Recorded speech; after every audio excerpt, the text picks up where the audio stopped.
eksekusi sertifikat jaminan fidusia. Pertama, dengan tegas dari awal bahwa pelaksanaan eksekusi yang dijalankan setelah saya membaca gugatan ini batalin hukum. Batalin hukum sebagaimana dimaksud dalam Undang-Undang 42 tahun 99 tentang jaminan fidusia. Disebutkan bahwa di pasal 32 apabila dalam pelaksanaan eksekusi jaminan fidusia melanggar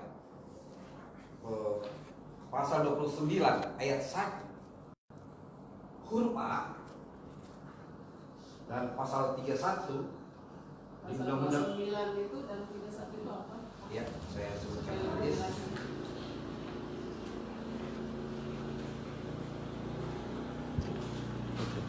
Oke. Pasal 29 ayat 1 huruf A, apabila debitur atau pemberi kuasa cedera janji eksekusi terhadap benda yang menjadi objek jaminan fidusia dapat dilakukan dengan cara huruf A, pelaksanaan titeran eksekutorial sebagaimana dimaksud pada pasal 15 ayat 2 oleh penerima fidusia. Dalam dalil yang saya baca di gugatan tidak ada di sini disebutkan, malah ada di luar dari penerima fidusia, yaitu pihak-pihak ketiga. Jadi ketika bukan penerima fidusia yang melakukan eksekusi, sekalipun ada kuasa, karena kuasa yang diberikan bukan kuasa khusus, tapi kuasa umum yang tidak menjalankan undang-undang dan tidak diatur. Yang kedua, yang bisa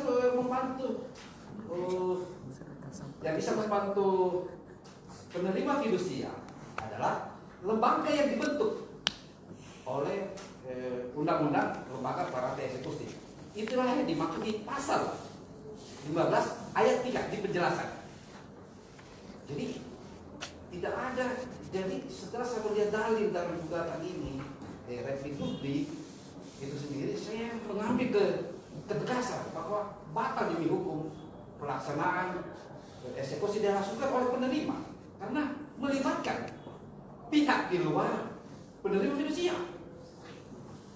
Tidak boleh. Jadi undang-undang sini tegas, majelis. Walaupun ada surat kuasa yang ditimbulkan, saya kasih contoh, kuasa pengacara terhadap prinsipal itu ada perintah undang-undang, tapi di undang-undang fidusia, maksudnya di perintah undang-undang 18 tahun 2003 tentang advokat, tapi di undang-undang fidusia tidak disebutkan harus penerima fidusia yang terdapat dalam akta, termasuk dalam akta notaris, akta yang diterbitkan kumham dan akta notaris. Jadi tidak boleh ada lembaga lain kecuali, maka tadi saya sudah katakan ada kata dapat.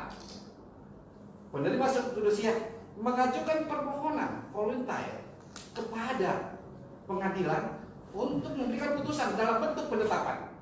Ada 3 jenis putusan yang kita kenal di peradilan perdata pidana, yaitu konstitutif, berarti harus menimbulkan hukum baru. Yang kedua, kovenantoir, menghukum, tapi di penetapan normanya adalah memberikan penegasan bahwa apa yang diminta pemohon benar dilaksanakan. Jadi putusan voluntar ini majelis adalah putusan yang memberikan penegasan seperti apa, deklarator yang memberikan penegasan bahwa memang harus dijalankan titer eksekutor fidusia. Sehingga menurut saya batal demi hukum yang pertama. Yang kedua, sebenarnya majelis yang mulia tergugat, kalau kita membaca Pak putusan MK nomor 18 PUU tanggal Romawi 16 2019 di halaman 89 sampai 90, begini pendapat pembuat undang-undang. Jadi saya lihat di undang-undang zaman tahun 99 majelis bersama DPR bersama pemerintah menyebutkan begini, Ini pada saat waktu di Undang-Undang Fidusia kemarin. ABRI Sunarto SH menyampaikan bahwa instruksi faktual ini DPR yang bilang pada saat di 99, instruksi faktual ada hal yang mungkin masih prinsip mengenai apakah masih diperlukan penetapan penetapan dan pengadilan, tanda tanya. Ini di dalam yang ditulis di keputusan itu. Pemerintah menjawab tidak perlu. Artinya partai eksekusi ya bisa langsung sepanjang majelis. Fraksi ABRI Sunarto menyampaikan maksud kami untuk tidak menimbulkan keraguan lagi setelah kata-kata partai eksekusi ditambahkan kalimat dan tidak diperlukan lagi penetapan pengadilan dalam penjelasan. Itu maksud pembuat undang-undang pada saat diskusi. Pemerintah menjawab pada saat itu dalam menyusun undang-undang atas izin Menteri, Pak Menteri, pemerintah ini menjelaskan bahwa kelihatan dalam RUU Fidusia ini lebih tertuju pada tindakan akan melibatkan pengadilan.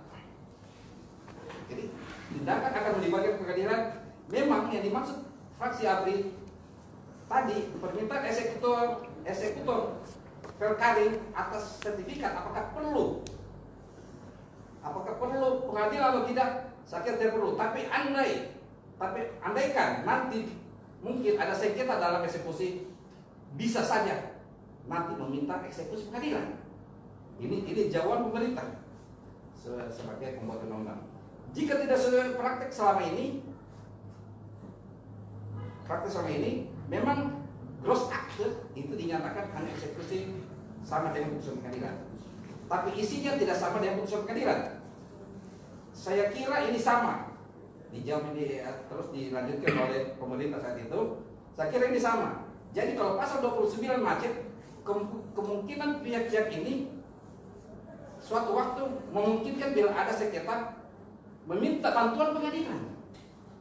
Jadi meminta bantuan pengadilan untuk eksekusi, tapi dalam keadaan biasa tidak perlu. Kalau kita baca di pasal 30, Majelis Undang-Undang Fidusia nomor 42 tahun 99, ya.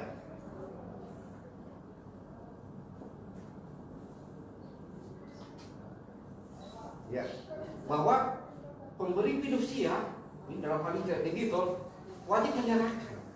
Artinya kalau penerima pemberi fidusia melakukan perlawanan, menolak, tidak rela, maka cara yang harus ditempuh oleh penerima fidusia harus mengajukan permohonan untuk melakukan penetapan eksekusi.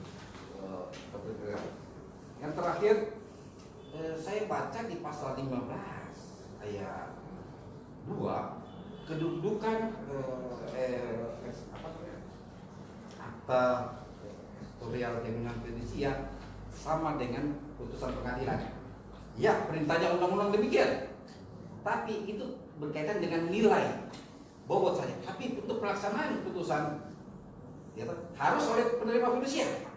Harus oleh penerima fidusia sendiri. Tidak boleh dikuasakan dalam bentuk apapun. Sebagaimana seperti undang-undang advokat. Sudah ada perintah undang-undang advokat nomor 18 tahun 2003. Ya, 2003 ya. So, bahwa untuk memberi kekuasaan ada surat kuasa. Jadi dia melakukan upaya hukum. Jadi tindakan melibatkan pihak lain bukan upaya hukum. Dan itu sewenang-wenang dan melanggar perbuatan melawan hukum. On break mati geda. Jadi saya menilai apa yang dilakukan